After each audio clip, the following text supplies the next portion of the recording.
Since inception in 1996, Super Rugby has grown in leaps and bounds, establishing itself as the Southern Hemisphere's premier rugby competition. Starting with 12 foundation teams, the competition grew to 14 and then 15. In 2016, Super Rugby will reach new fans, new markets and new heights with the introduction of 3 new teams. The Jaguares from Argentina, the Sunwolves from Japan and the Kings from South Africa.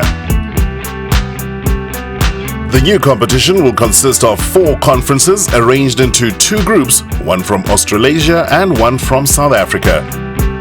The Australasian group is made up of the Australian Conference and the New Zealand Conference, each containing 5 teams. The South African group contains 2 conferences with 4 sides each. These will include all South African-based teams and the teams from Argentina and Japan. So here's what it means for Sharks fans. For the regular season, all you need to remember is the 6-5-4 rule. Your men play 6 games against teams in our own conference, which means home and away clashes against the Lions, Kings and new Argentine team, the Jaguares.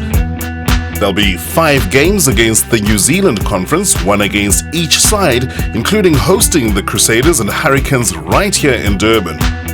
And the Sharks will play 4 games against the other South African Conference, including a visit to Pretoria to take on the Bulls and Cape Town to tackle the Stormers. And we'll roll out the welcome mat in Durban for the Cheetahs and a historic clash against the Sunwolves in the final week of the regular season. So, the Sharks take on more Kiwi teams, get their first taste of Argentine and Japanese Super Rugby, and can look forward to meeting the Aussie sides in 2017 as Super Rugby goes out to more fans and markets than ever before. Each team plays 15 matches across 17 rounds and will have 2 byes. Conference standings and competition points at the end of the regular season will be used to determine seedings, with 8 teams to play off in the Super Rugby Final Series. Seeds 1 to 4 are the conference winners, ranked in the order of competition points, and will host in Week 1. Seeds 5 to 8 are the wildcards, consisting of the next best team from the South African group and the next 3 best teams from the Australasian group. These seedings ensure that each conference is represented, with the higher-ranked team earning the right to play at home. It's sudden death throughout the finals series, which makes for an exciting conclusion to the Super Rugby season.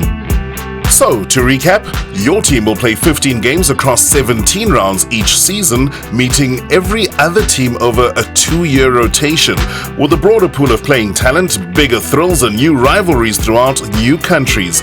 This is the next bold step in the ongoing evolution of the best provincial rugby competition in the world, driving Super Rugby into a rousing new era.